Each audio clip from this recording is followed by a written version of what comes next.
श्री स्वामी समर्थ. आज जगातील 90% लोक अयशस्वी झालेले आहेत. का तर त्यांच्याकडे बुद्धी नाही, पैसा नाही, या गोष्टी नाही आहेत. तर ते अयशस्वी होण्याचं कारण म्हणजे त्यांनी चुकीच्या लोकांच्या खांद्यावर हात ठेवलेला आहे. आज ना शांतपणे बसायचं, स्वतःच्या फोनची कॉन्टॅक्ट लिस्ट बघायची. त्यातील किती लोक आहेत हो जे आपल्याला पुढे जाण्यासाठी प्रेरणा देतात, पुढे जाण्यासाठी प्रोत्साहन करत असतात. आणि किती लोक असे आहेत की काय काय चांगलं करून, चांगलं वागून लोकांचं कुठं भलं झालं आहे ते तुझं होणार आहे, म्हणजे असे निगेटिव्ह बोलणारे आहेत. तेवढंच चेक करा. त्यावरून तुमच्या लक्षात येईल की तुम्ही कोणाच्या संगतीत आहात.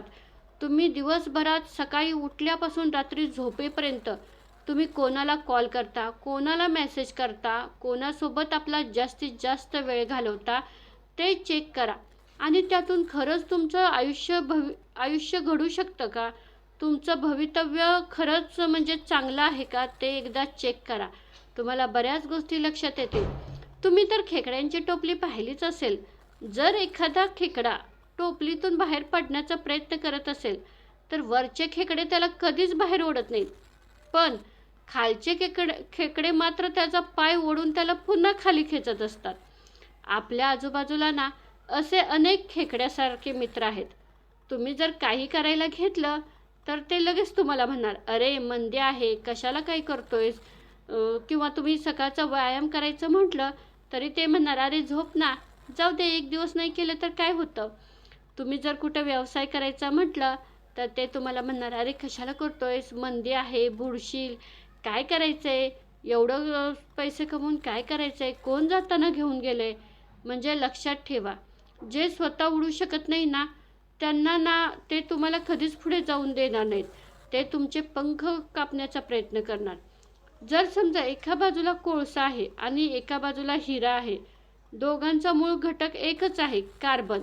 मग एकाची किंमत कवडी मोलाची आणि दुसऱ्याची किंमत करोडामध्ये का हो? कारण हिऱ्याला प्रचंड दाब सहन करावा लागला आहे आणि त्या वातावरणात त्याची चमक मिळालेली आहे. तुमची संगत जर कोळशासारखी असेल तर तुमचे हात फक्त काळेच राहतील. पण तुमची संगत जर हिऱ्यासारख्या यशस्वी लोकांसोबत असेल ना तर त्यांच्या तेजाने तुमचं आयुष्य उजळून निघेल. प्रश्न हा नाही की तुमचे मित्र चांगले आहेत की नाही, प्रश्न हा आहे की तुम्हाला चांगलं बनवत आहेत की नाहीत. खूप लोकांना वाटतं, अरे तो माझा बालपणीचा मित्र आहे, त्याला कसं सोडू, तो वाईट असला तरी मनाने खूप चांगला आहे आणि मी नाही त्याला सोडू शकत. पण मित्रांनो, एक लक्षात ठेवा, जर तुमच्या नावेला एक छिद्र पडलं असेल ना तर त्यातून पाणी आत येणारच. तर ती नाव कितीही तुमची नवी असू द्या किंवा जुनी असू द्या किंवा तुमची आवडती असू द्या, तुम्हाला जर बुडायचं नसेल ना तर ती तुम्हाला नाव सोडावीच लागणार, नाहीतर तुम्ही बुडणार हे निश्चित आहे. भावनिक होऊन असा जर एखादा मित्र तुमचा असेल तर आजच त्याच्यापासून बाजूला व्हा, नाहीतर तुमचं भविष्य उद्ध्वस्त होऊ शकतं.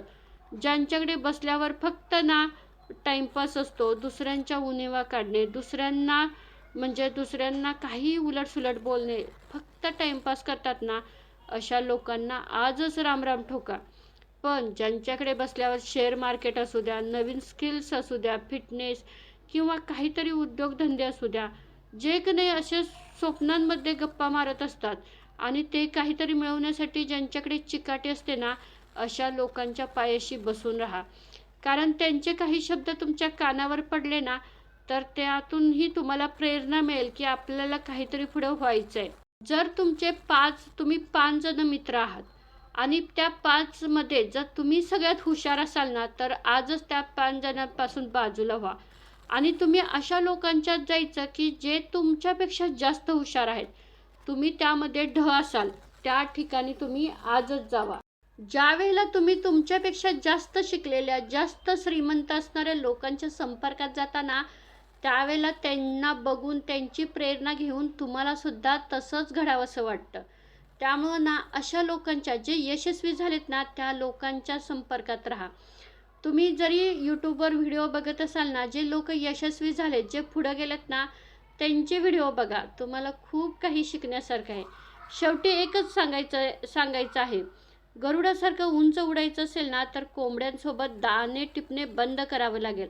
आकाश तुमचंच आहे, पण तिथे पोहोचण्यासाठी सुद्धा तुम्हाला स्वतःला भरारी घ्यायची आहे. आजच निर्णय घ्या. गर्दीचा हिस्सा बनू नका.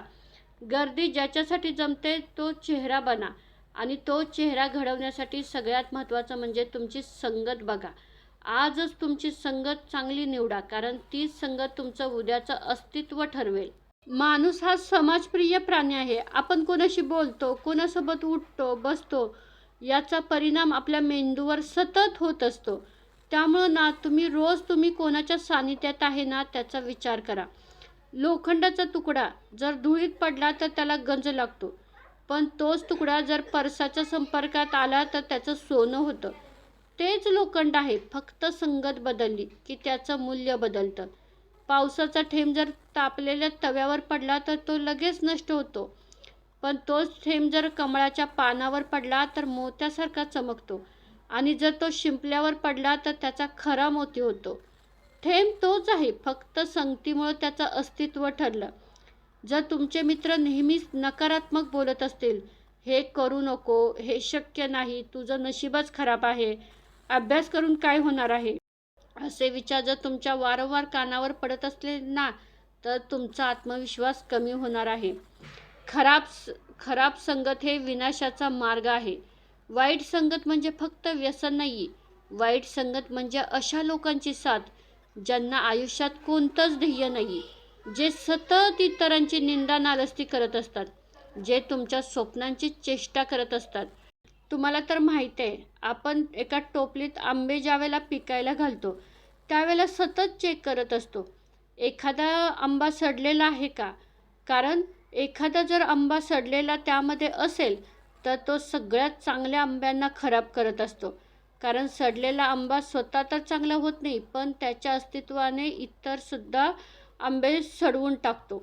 अगदी तसंच आहे. तुमचं आयुष्य उद्ध्वस्त व्हायला वेळ लागणार नाही, पण एक चुकीचा निर्णय किंवा एका चुकीच्या व्यक्तीच्या सल्ल्यामुळे तुमची अनेक वर्षांची मेहनत मातीत मिळू शकते. त्यामुळं ना अशा लोकांपासून दूर राहा. आता चांगली संगत म्हणजे नक्की काय हो? जे तुम्हाला संकटात साथ देतात, पण चुकीच्या मार्गावर गेल्यावर टोकतात. जे स्वतःची प्रगती करतात आणि तुम्हालासुद्धा प्रगती करण्यास प्रेरित करत असतात. ज्यांच्याकडे बसल्यावर तुम्हाला काहीतरी करून दाखवायची उर्मी मिळत असते, अशा लोकांच्या सोबत राहावा. जर तुम्हाला तुमचं भविष्य बदलायचं असेल ना, तर आजच तुमचे मित्र तपासा. बाबा खरंच त्यांच्यासोबत राहून मी माझं आयुष्य घडवू शकतो का? तरच त्यांच्यासोबत राहा. तुमची संगत तुमचं सोनं तरी करेल किंवा माती तरी करेल, पण ते निवडायचं हे सर्वस्वी तुमच्यावर अवलंबून आहे. यामुळे तुम्ही स्वतः निवड करा की तुम्हाला चांगल्या संगतीत राहून तुमचं आयुष्य घडवायचं आहे का वाईट संगतीत राहून तुमचं आयुष्य उद्ध्वस्त करायचं आहे.